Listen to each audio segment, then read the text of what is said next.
எப்படி முறைக்கிறது? இப்படி முறைக்கணுமா? எப்படி சிரிக்கிறது? சிரிக்கிறது எப்படி சிரிக்கணும்? சிரிக்கிறது எப்படின்னு சொல்லு. அப்படியா? எப்படி அழுவுறது? அச்சோ, அப்படி அழுவணுமா? எப்படி இரும்புறது?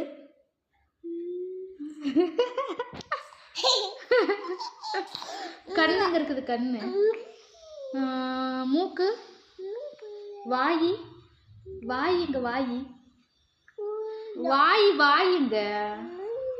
காது எங்க? காது, பொட்டு எங்க வைக்கணும்? தோடு எங்க போடணும்? தோடு. மூக்குத்தி எங்க போடணும்? மூக்குத்தி எங்க போடணும்? பூவு எங்க வைக்கணும்? பூவு இங்க பாரு. பூவு எங்க வைக்கணும்னு சொல்லு. உன்கிட்ட வச்சு காட்டு, என்கிட்ட